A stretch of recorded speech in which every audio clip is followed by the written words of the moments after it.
کہنا تو میں نے ہے ہی, کیونکہ سامنے عمر فاروق ہیں, لہذا فرمایا کہہ دیتی ہوں میں نے دیا خزانے کو. حضرت عمر نے جمع کرا لیا. میں یہ کیا بات ہوں, میرے گھر والے جو مرضی کریں, ان کا معیار زندگی جس طرح کا مرضی ہو. اور حضرت عمر ایک جملہ کہا کرتے تھے, اللہ کرے کہ یہ باتیں اس دور حاضر میں ہماری سمجھ میں آئیں.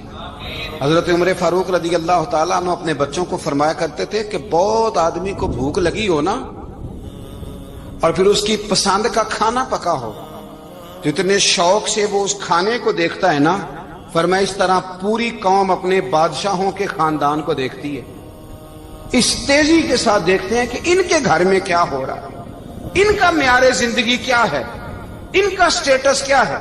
سیدنا فاروق اعظم رضی اللہ تعالی عنہ نے اپنے گھر کے اندر اپنے بچوں, آپ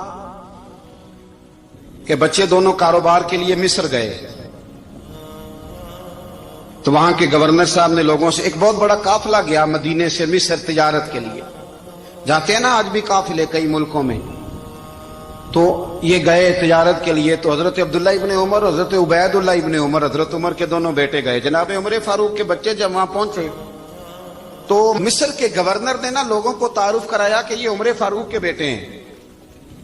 یہ حضرت یہ چودھری کے بیٹے کو کون بتاتا ہے کہ تو چودھری کا بیٹا ہے؟ باہر والے بتاتے ہیں, گھر والے جی. اور سیٹھ صاحب کے بیٹے کو کون بتاتا ہے کہ تو سیٹھ صاحب کا بیٹا ہے؟ اور مالک کو کون بتاتا ہے کہ تو مالک کا بیٹا ہے اور یہ کرایہ دار ہے؟ یہ کون بتاتا ہے؟ یہ سوچ ہم دیتے ہیں بچوں کو. چودھری اور کمی کی سوچ, امیر اور غریب کی سوچ, مالک اور کرایہ دار کی سوچ, گھر کے مالک کی اور کام کرنے والے کی سوچ, یہ ہم دیتے ہیں. یاد رکھنا, یہ ہم دیتے ہیں, یہ ہمارا مزاج ہے, یہ باہر سے نہیں آتی. تو کوئی شہزادہ ہے, تو سیٹھ ہے, تو نواب ہے, یہ سوچ باہر سے نہیں آتی. یہ اماں سوچ دیتی ہے, اماں, یہ ابا سوچ دیتا ہے. اور پھر جب تباہی اترتی ہے تو اس کے ذمہ دار بھی باہر والے نہیں ہوتے, گھر والے ہوتے ہیں. گھر والے, ہمارے بچوں کی طبیعتوں پر زیادہ نقش باہر والوں کا نہیں ہوتا, گھر والوں کا ہوتا ہے. یاد رکھیے گا. حضرت عمر فاروق رضی اللہ, بچے ہیں, شہزادے ہیں, وہ کاروبار کرنے گئے اور وہاں لوگوں نے بتایا گورنر صاحب نے کہ یہ فاروق اعظم کے بچے, امیر المومنین کے. لوگوں نے ان سے زیادہ مال خریدا, تجارت میں زیادہ نفع ہوا. ظاہر ہے کہ وہ آپ کے جو اللہ خیر کرے حکمران ہیں, ان کے کاروبار کتنے ملکوں میں ہیں, کس بنیاد پر ہیں؟ وہ صرف اس بنیاد پر کہ وہ حکمران رہے, ان کے لیے آسان تھا بڑے لوگوں سے تعلقات بنانا. حضرت عمر فاروق رضی اللہ تعالیٰ عنہ کے بچے ڈھیروں مال کما کے جب واپس آئے نا, تو حضرت عمر سے آ کے بچوں نے بطور محبت کا, ابا جی اللہ نے بڑا ہی فضل کیا ہے, بڑا مال کمایا الحمدللہ, یہ دیکھیں کتنا نوازا ہے. تو حضرت عمر کہنے لگے سارے قافلے نے اتنا ہی کمایا ہے, سارے قافلے نے اتنا ہی کمایا ہے؟ تو حضور نہیں, سارے قافلے نے اتنا نہیں کمایا, سب کو اتنا نہیں ملا. وہ تو وہاں گورنر صاحب نے لوگوں کو تعارف کرایا تھا کہ یہ عمر کے بچے ہیں, تو لوگوں نے پھر ہم سے بڑا ہی خریدا. تو حضرت عمر فرمانے لگے ٹھیک ہو گیا, میں بات سمجھ گیا. اس طرح کرو, جو تمہاری اصل زر تھی نا, جو راز تھی, وہ رکھ لو, اور باقی سارا مال خزانہ میں جمع کرا دو. اس لیے کہ یہ تم نے تجارت نہیں کی, یہ تم نے اپنے باپ کا نام بیچا ہے, یہ تم نے امیر المومنین کے بیٹے ہونے کا فائدہ اٹھایا ہے. فرمایا یہ تمہارا نہیں حق, یہ مسلمانوں کا ہے. اس لیے کہ یہ مال تم نے محنت سے نہیں کمایا, یہ باپ کی کرسی کا فائدہ اٹھایا ہے. اور فرمایا اگر تم نے مال جمع نہ کرایا تو میں مال بھی لے لوں گا زبردستی, اور کوڑے بھی ماروں گا, ڈبل سزا دوں گا. مرضی سے جمع کراؤ گے تو کوڑوں سے بچ جاؤ گے. بڑے بیٹے نے تو جمع کرا دیا, تو چھوٹا تھوڑا پریشان ہوا.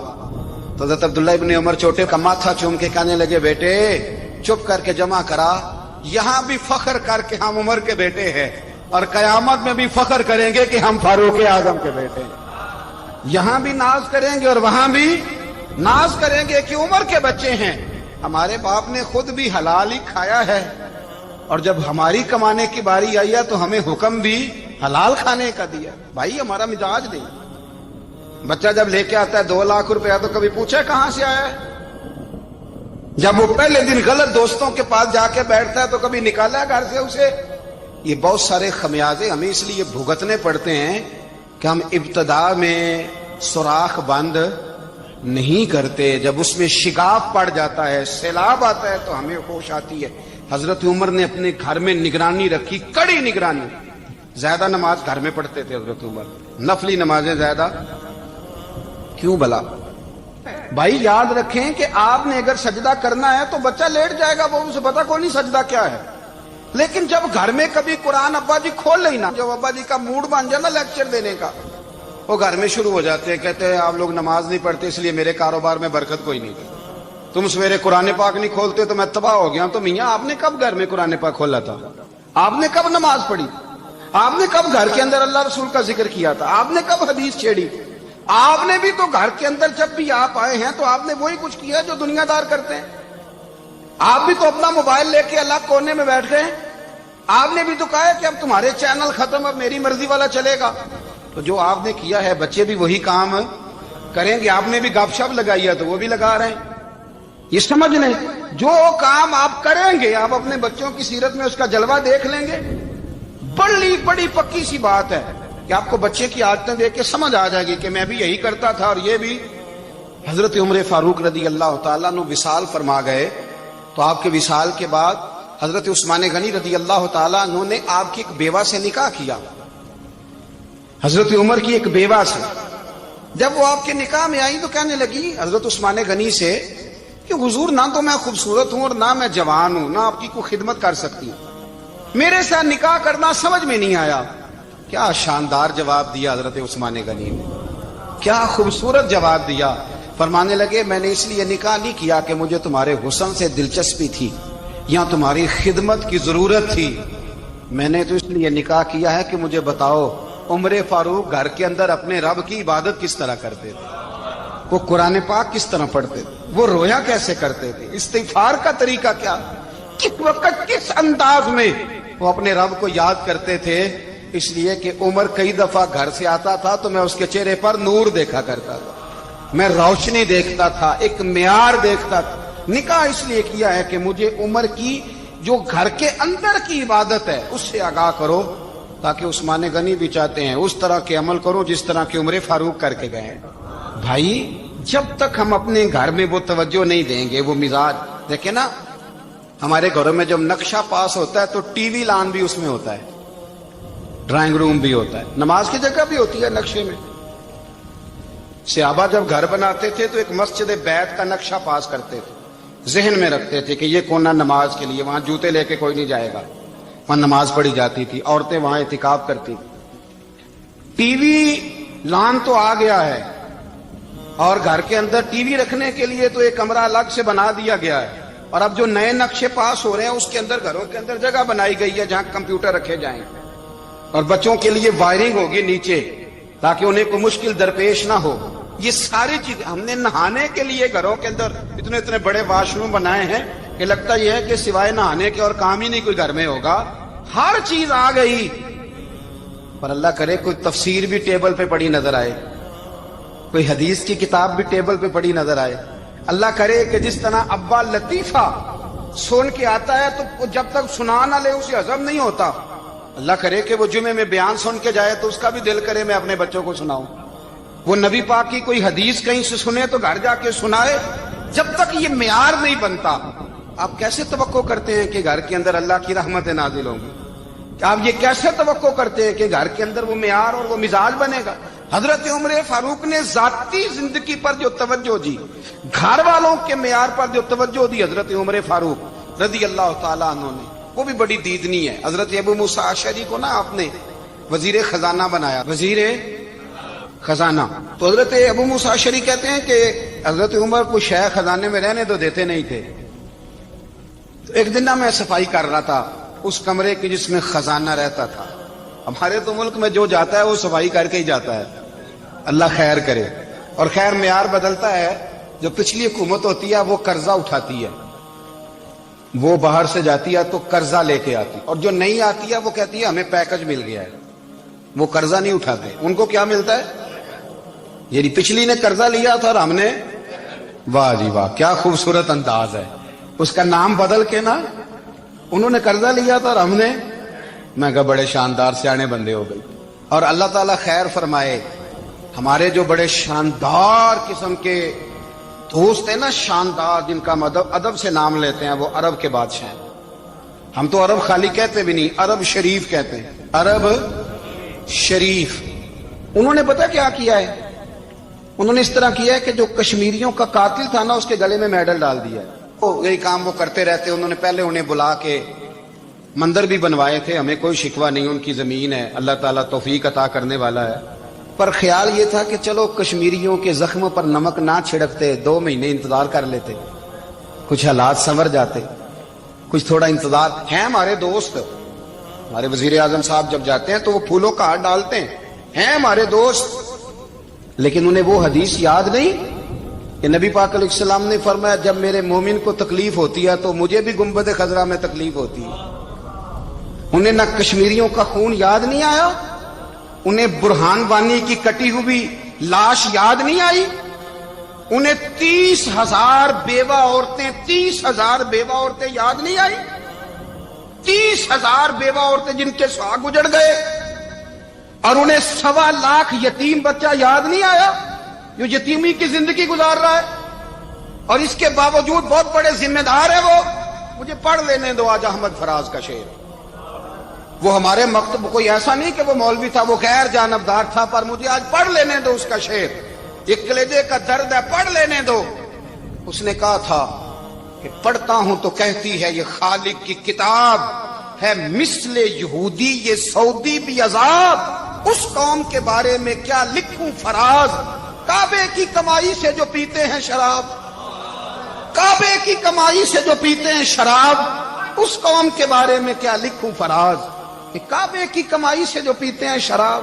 میں خیال نہیں آیا تمہارا صرف دین یہ ہے کہ قبریں گرا دو، مزارات گرا دو، فقط یہ دین ہے؟ کوئی نبی پاک کے روزے کی طرف منہ کرے تو اسے مشرک کہو، یہ دین ہے؟ اس کا نام مذہب رکھا ہے تم نے. مذہب تو اس کا نام ہے کہ جو رسول اللہ کا نام لینے والا ہے وہ ہمارا یار ہے، اور جو نبی پاک کا نام لینے والا نہیں، ہمارا اس سے کوئی تعلق. یہ دین ہے. حضرت عمر فاروق کی سیرت سنا رہا ہوں، حضرت عمر کی. حضرت ابو موسیٰ اشعری نے ایک عیسائی کو منشی رکھا تھا، اکاؤنٹ آفیسر حضرت ابو موسیٰ اشعری نے. تو حضرت عمر فاروق بول پڑے، کہنے لگے تمہیں مسلمان کوئی نہیں ملا تھا؟ کلمہ گو نہیں تمہیں نظر آئے؟ کشمیریوں کی لاشیں نظر نہیں آتی؟ ان کا خون بہ رہا ہے، تباہی اتر رہی ہے، اور تم قاتل کو گولڈ میڈل پہنا رہے ہو. اور یاد رکھنا جب مسلمانوں کی بچیاں روندی جاتی ہوں نا تو پھر اسلام امن کا درس نہیں دیتا، پھر اسلام جہاد کی بات کرتا ہے. پھر اسلام جہاد کی بات کرتا ہے، جہاد کی. وہ قومیں غیرت مند نہیں ہوتی کہ جن کے گھروں میں آگ لگی ہو اور وہ غیروں کو ہار پہناتی پھرے. اللہ کا کچھ خوف کرو. زندگی مختصر ہے. دبئی میں کتنے رہے اور کتنے چلے گئے. خدا را کچھ خدا تم سے اچھے تو وہ نیو یارک کے رائٹر ہیں جو کم از کم اپنے کالموں میں کشمیر کی بات کرتے ہیں. تم سے اچھا برطانیہ کا وہ شخص ہے جو کم از کم BBC لندن پہ رپورٹ جاری کرتا ہے تو کہتا ہے کشمیر پہ ظلم ہو رہا ہے. تم سے تو وہ اچھے رہ گئے. تم نے بات کرنا تو دور کی بات، تم نے دشمنوں کے گلے میں ہار پہنانے شروع کر دیے. کل جب پوچھیں گے بلا کے تم کو اپنے سامنے، کیا جواب جرم دو گے تم خدا کے سامنے؟ بڑی تکلیف ہوئی، بڑی تکلیف ہوئی.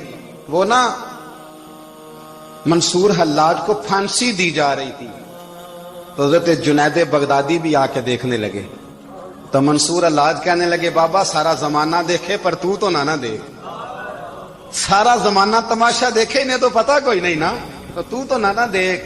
عرب شریف والو، ٹرمپ اسے انعام دیتا تو تکلیف کوئی نہیں تھی، ملکہ وکٹوریا اسے انعام دیتی تو تکلیف کوئی نہیں تھی، پر تم تو نہ ایسا کرتے. تم تو اپنے تھے، تم تو کلمہ گو تھے، تم تو یہ ظلم نہ کرتے، تم تو یہ حرکت نہ کرتے. میں کہتا ہوں ٹھہر ہی جاتے. جانا نہیں دنیا سے، اللہ کے حضور حاضر نہیں ہونا. جب رسول اللہ قبر میں آئیں گے تو کیا جواب دو گے؟ خدا را حضور نے فرمایا تھا گناہ روک نہیں سکتے تو دل میں ہی برا جان لو. ذالک اضعف الایمان، یہ کمزور ایمان ہے. کم از کم اتنی حد تک تو آ جاؤ، دشمن سے گلے تو نہ ملو. خدا را سمجھے ہمارا پہلا تعارف یہ ہے کہ ہم رسول اللہ کے غلام ہیں. اقبال نے کہا تھا وطن کا بت نہ بنانا، وطن کو بت نہ بنانا. اقبال کہنے لگے ان تازہ خداؤں میں بڑا سب سے وطن ہے، جو پیرہن اس کا ہے وہ مذہب کا کفن ہے، اس لیے کہ بازو تیرا توحید کی قوت سے کمی ہے۔ اسلام تیرا دیس ہے، اسلام تیرا دیس ہے، کیونکہ تو مصطفی ہے، تو نبی پاک والا ہے، مصطفیٰ والا۔ اسلام تیرا دیس ہے، تو مصطفی ہے۔ امریکہ میں جو مسلمان رہتا ہے ہمارا بھائی ہے، اور پاکستان میں جو مرزائی رہتا ہے اس سے ہمارا کوئی تعلق نہیں ہے۔ حضرت عثمان غنی نے اپنے چچا کے بیٹے سے کہا تھا کہ تو کلمہ نہیں پڑھتا تو تیرا میرا رشتہ کوئی نہیں۔ بلال حبش سے آیا ہے پر میرے نبی کا غلام ہے تو سگے بھائیوں سے بھی آگے ہے۔ ہزاروں قومیں وجود میں آئیں دہر میں خشک و تر کے رشتے سے، پر ہم نے بنیاد دوستی رکھی یاد خیر البشر کے رشتے سے۔ اپنی ملت پر قیاس اقوام مغرب سے نہ کر، خاص ہے ترکیب میں قوم رسول ہاشم۔ کچھ خیال کرے، پہلا تعارف دین ہے، اگر دین نہیں تو پھر کسی وطن کی کوئی ضرورت۔ اس لیے کہ پاکستان کا تصور اقبال نے پیش کیا نا، تو اقبال کہنے لگے ان تازہ خداؤں میں بڑا سب سے وطن ہے جس کو تم بت بنا کے پوجتے ہو۔ ہمارا وطن تو ہمیں جان سے زیادہ پیارا ہے، پر پہلے پاکستان نہیں، پہلے اسلام، پہلے اسلام تیرا دیس ہے، تو مصطفی ہے۔ تو آمدام برسر مطلب حضرت عمر فاروق رضی اللہ تعالی عنہ۔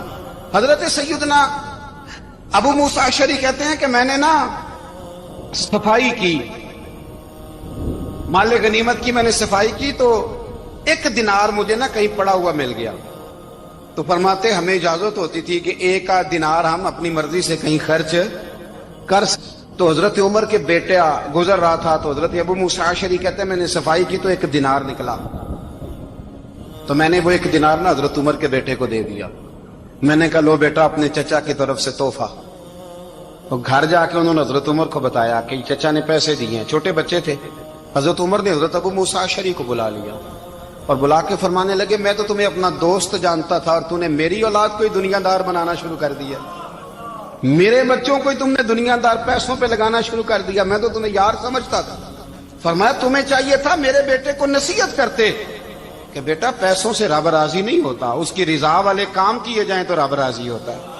اور فرمایا تمہیں کوئی اور گھر نہیں ملا تھا تباہ کرنے کے لیے، میرا ہی گھر ملا تھا، اٹھاؤ اپنا دینار اور خبردار آج کے بعد میرے بچوں کے ساتھ یہ والی نیکی نہ کرنا۔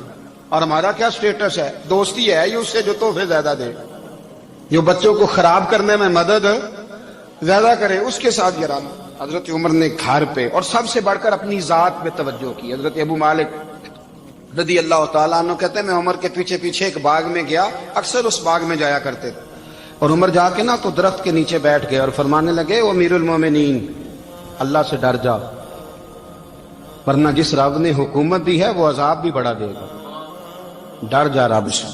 کبھی ساری زندگی حضرت عمر نے اپنا کوئی تعارف نہیں کرایا، کبھی نہیں۔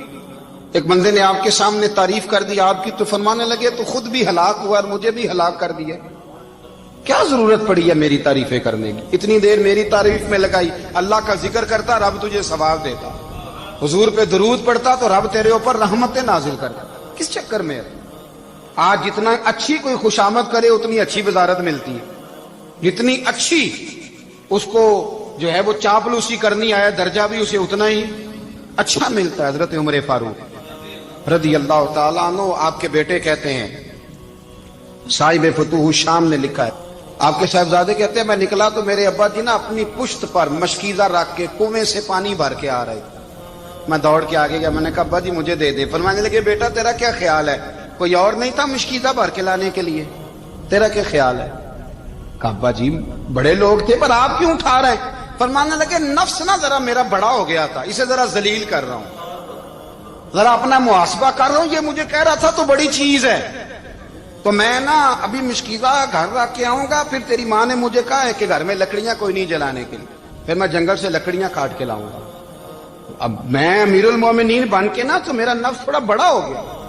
اب یقین کریں ہمارا ہاضمہ خراب ہو جاتا ہے جب تک ہمارا تعارف صحیح نہ ہو، ہمارا تعارف ٹھیک نہ ہو، میں یہ ہوتا ہوں میں وہ ہوتا ہوں، چھوڑ مٹی دیں تے مٹی رہنا ہی، مٹی دیں تے مٹی دیں تے مٹی رہنا ہی، ایویں کادی بلے بلے اج مٹی دے اتے بندیا تے کل مٹی دے تھلے، مٹی دیں تے مٹی رہنے کادی بلے، مجھے پوچھ لو، مجھے جان لو، میرا نام لے لو، میں بھی آیا ہوں، میں بھی ہوتا ہوں، میرا بھی یہ تذکرہ ہے، میں بدکار پرانا خادم، کسے در ملی نٹ ہوئی، اے تے واصف یار نے نظر جو کی تھی تے واصف واصف ہی ہوئی۔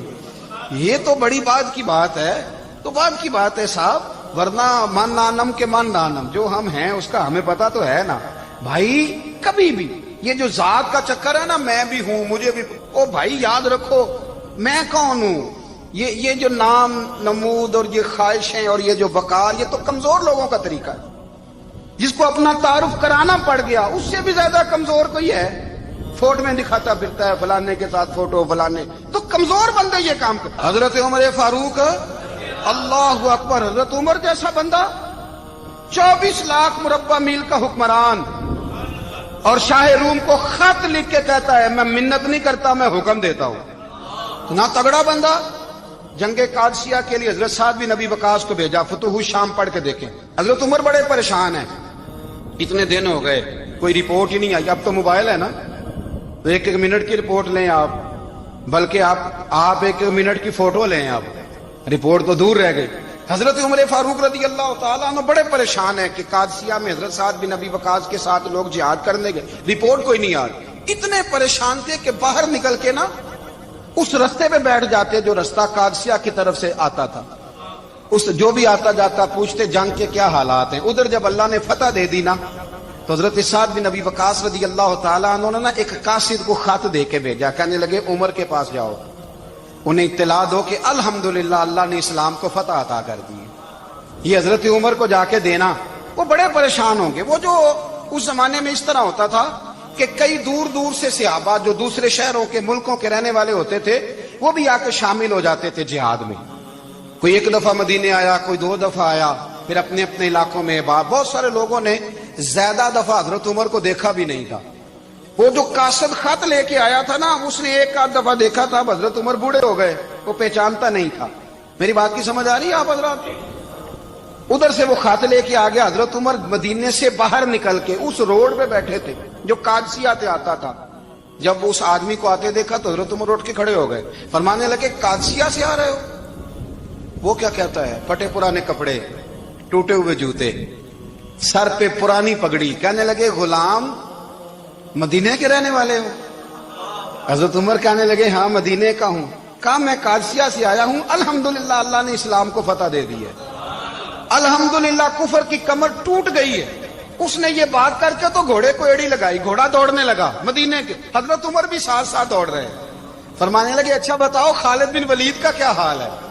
تھوڑا آگے جا کے فرمانے لگے اسامہ بن زید کیسے ہے؟ وہ کہتے ہیں ٹھیک ہے۔ پھر اس نے اور گھوڑا، عمر ساتھ ساتھ دوڑ رہے ہیں، ساتھ ساتھ 24 لاکھ مربع میل کا حکمران، ایک جوتا پیر سے نکل گیا، عمر دوڑ رہے ہیں۔ آگے جا کے پوچھتے ہیں سعد بن ابی وقاص کا کیا حال ہے؟ تو حضور وہ بھی ٹھیک ہے۔ کتنے لوگ میرے شہید ہو گئے مسلمانوں میں سے؟ کہنے لگا صحیح گنتی کا نہیں پتا، یہ لفظ ادا ہوتے ہوتے مدینے کی سرحد آ گئی۔ لوگوں نے عمر کو گھوڑے کے ساتھ دوڑتے دیکھا تو کہا امیر المومنین کیوں دوڑ رہے ہیں؟ وہ غلام چھلانگ لگا کے نیچے آیا، قدموں میں بیٹھ گیا، کہنے لگا حضور آپ نے بتایا ہی نہیں آپ امیر المومنین ہیں۔ آپ فرمانے لگے کیا بتاتا؟ میں تو اونٹ چلانے والے کا پتر ہوں، کیا بتاتا؟ وہ عمر ہوں جس نے اپنے گناہوں کا حساب دینا ہے، کیا بتاتا؟ جو سعد بن ابی وقاص کو جہاد پہ بھیج کے خود بزدلوں کی طرح گھر میں بیٹھا ہے، کیا بتاتا؟ کوئی حیثیت نہیں، کوئی تعارف۔ تو نے اچھا کیا، تو تو مجاہد تھا، مجھے ساتھ ساتھ دوڑایا، تو نے اچھا کیا۔ جتنے لوگ تھے چیخے مار کے رونے لگے۔ حضرت فاروق اعظم سے کہنے لگے عمر جب تک تیرے جلوے رہیں گے اللہ کامیابیاں ہی عطا فرمائے گا، جب تک تیرا رنگ رہے گا اللہ تعالیٰ نوازتا ہی رہے گا۔ کچھ نہیں، کبھی اپنا آپ ظاہر ہی نہیں کیا۔ بہت بڑے تھے، بہت بڑے تھے حضرت عمر، بڑے تھے، لیکن ساری زندگی اپنے محاذ۔ حضرت ابو رافع غلام تھے، قرآن پاک بڑا سونا پڑھتے تھے۔ حضرت عمر جب بھی انہیں ملتے کہتے ابو رافع تو عمر سے اچھا ہے، قرآن بڑا شاندار پڑھتا ہے۔ تو وہ کہتے حضور اگر میں قرآن صحیح پڑھتا ہوں تو آپ کو قرآن کی تشریح زیادہ صحیح آتی، آپ بھی تو مجھ سے افضل ہیں۔ تو آپ فرماتے نہیں پھر بھی تو مجھ سے افضل ہے۔ کیوں؟ اس لیے کہ تو اپنے غلام اپنے آقا کی نوکری بھی ٹھیک کرتا ہے اور رب کی عبادت بھی ٹھیک کرتا ہے، اور مجھے خالص صرف عبادت کرنی ہوتی ہے وہ بھی ٹھیک نہیں کر پاتا. ساری زندگی اپنا محاسبہ، ساری زندگی اپنے گریبان میں دیکھا، ساری زندگی اپنے آپ کو پرکھا، اپنے آپ کو ٹٹولا. 62 سال عمر بیت گئی. حضرت حذیفہ بن یمان ایک صحابی تھے. میرے نبی کریم علیہ السلام نا ان سے راز کی باتیں کرتے تھے. ہر بندے کا ہاضمہ ٹھیک نہیں ہوتا، سب سے راز کی بات نہیں کرنی چاہیے. حضرت حذیفہ بن یمان کہتے ہیں حضور راز کی باتیں بتاتے. مدینہ منورہ میں جو منافقین تھے ان کی لسٹ بھی نبی پاک نے حضرت حذیفہ بن یمان کو دی تھی. جب کوئی مشکوک آدمی مر جاتا نا تو صحابہ کہتے ہیں ہم دیکھتے اگر حضرت حذیفہ نے جنازہ پڑھا تو ہم بھی جنازہ پڑھ لیتے. نبی پاک نے بھی کچھ جنازے نہیں پڑھے. ترمذی میں ہے فرمایا عثمان سے جو بغض رکھے اس کا جنازہ نہیں پڑھیں گے. حضرت حذیفہ بن یمان اگر جنازہ پڑھتے تو لوگ پڑھتے، وہ نہ پڑھتے تو لوگ جنازہ نہ پڑھتے. حضرت حذیفہ بن یمان کہتے ہیں جناب عمر فاروق کی خلافت کے آخری ایام تھے، کچھ دنوں کے بعد وہ شہید ہو گئے. فرماتے آدھی رات کا وقت تھا، میں گھر میں سویا تھا بڑا بے فکر، اچانک میرے دروازے پہ دستک ہوئی، میں گھبرا کے اٹھا. اتنی رات کو کون آیا؟ کہتے ہیں قربان جاؤں دروازے پہ گیا تو امیر المومنین فاروق اعظم دروازے پہ. میں نے کہا عمر کوئی حکم تھا تو مجھے بلا لیتے. کہنے لگے میں نا امیر بن کے نہیں آیا، تیرا ویر بن کے آیا ہوں. امیر المومنین کی حیثیت سے سرکاری کام سے بلاتا تو وہاں بلاتا، مجھے ایک ذاتی کام پڑ گیا. کہتے میں نے عمر کو گھر کی اندر بلا کے چارپائی پہ بٹھایا. میں نے کہا حضور میں غریب آدمی ہوں، میں کیا آپ کے کام آ سکتا ہوں؟ تو کہتے ہیں انہوں نے نا مجھے ساتھ بٹھا لیا، پھر میرا ہاتھ پکڑ لیا. کہنے لگے تو عمر کو جانتا ہے؟ عمر جھوٹ نہیں بولتا. تو جانتا ہے؟ عمر وعدوں کا پکا ہے. کہا حضور جانتا ہوں. کہا میں اس وقت آیا ہوں جب دیکھ بھی کوئی نہیں رہا. حضرت حذیفہ بن یمان کہتا ہوں پریشان ہو گیا، حضور پہلیاں نہ بجھوائے، مہربانی کر بتائیں کدھر آئے ہیں. حضرت عمر فاروق فرمانے لگے 62 سال کا ہو گیا ہوں، 63واں چل رہا ہے، داڑھی سفید ہو گئی ہے، الپک گیا، اٹھ فریدا ستیا، داڑھی آ گئی پور، اگا نیڑے آ گئی، پیچھا رہ گئی دور. اب قبر اشر کا معاملہ صاف نظر آنے لگا ہے. کہا حضور مجھ سے کیا چاہتے ہیں؟ حضرت عمر رو پڑے. کہنے لگے آج میں عشاء کے بعد نکلا ہوں تو نبی پاک کے صحابہ مجھے نیک کہہ رہے تھے، پھر میں نے بچوں کی ماں سے اور بچوں سے بھی پوچھا ہے، وہ بھی مجھ سے راضی ہیں. پر حذیفہ تیرے ساتھ نبی پاک راز کی باتیں کرتے تھے، سچ بتا کہیں عمر کا نام منافقوں میں شامل تو نہیں؟ سچ بتا ان منافقین میں تو شامل نہیں؟ کہیں اوپر سے تو نہیں سارا کچھ؟ حضرت حذیفہ بن یمان کہتے ہیں میں باپ کے مرنے پہ اتنا نہیں رویا جتنا عمر کے سوال پہ رویا. میں قدموں میں بیٹھ گیا. میں نے کہا نہیں عمر یہ تو میں نے نہیں سنا، لیکن یہ میں نے نبی پاک سے ضرور سنا ہے کہ میرے بعد اگر کوئی نبی ہوتا تو عمر ابن خطاب ہوتا.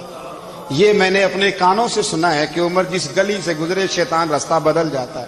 یہ میں نے اپنے کانوں سے سنا ہے کہ 950 سال حضرت جبریل جناب عمر کی شان بیان کرے تو پھر بھی بیان نہیں ہو سکتا.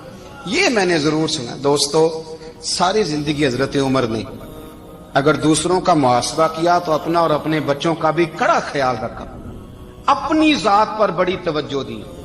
جو لوگ اپنا بھول جاتے نا، ہمیں اپنی صحت کا بڑا خیال ہے لیکن اپنی روحانی زندگی کا کوئی خیال نہیں ہے، قلبی زندگی کا کوئی تصور نہیں ہے. آپ یقین کریں موٹا آدمی کمزور ہونے کے لیے جدوجہد کر رہا ہے، کمزور طاقتور ہونے کے لیے، لیکن جس کو کتنے دن بیت گئے اللہ رسول کی یاد میں رویا ہی نہیں، کتنے دن بیت گئے نہ سننے کو دل ہی نہیں چاہا، جسے مہینوں بیت گئے اور قرآن پاک کی طرف نظر ہی نہیں گئی، وہ فکر مند ہی نہیں.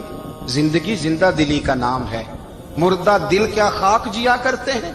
بھائی حضرت عمر کی زندگی دور حاضر میں ہمیں یہ سبق دیتی ہے کہ کڑی نگرانی رکھو اپنے پودوں کی، کڑا خیال رکھو اپنے ذاتی باغ کا، اور یہ جو تمہارے دل کی دنیا ہے یہ تمہاری روح کی زندگی ہے، اس کا محاسبہ کرتے رہو. نبی کریم علیہ السلام نے فرمایا اپنا حساب خود کر لو قبل اس کے کہ تمہارا حساب کیا جائے. اپنا حساب بولیے، اپنا حساب. ہم ساری دنیا کا حساب کرتے پھرتے ہیں، کوئی کہاں سے کماتا ہے کہاں کھاتا ہے، پر اپنا حساب حضور نے فرمایا حساب کر لو قبل اس سے کہ تمہارا حساب مولا علی فرماتے ہیں نماز پڑھ لو قبل اس کے کہ تمہاری نماز پڑھی جائے، نماز پڑھ لو قبل اس کے کہ تمہاری، اپنا محاسبہ کریں، تھوڑا سا نا اوپر دائیں بائیں دیکھنے کی بجائے تھوڑی سی گردن جھکا کے نا، درویش کہتے ہیں برے بندے نو میں لبن ٹریا تے جگ تے ملیا نہ کوئی، اپنے اندر چاتی پائی تے میں تھوں برا نہ کوئی، تھوڑی سی اپنی طرف توجہ دیں۔ ہم نا بے چین وقت گزار رہے ہیں، بے قرار ہیں، بے سکون ہیں، سبب یہ ہے کہ ہم نے نا اپنا حساب کرنا چھوڑ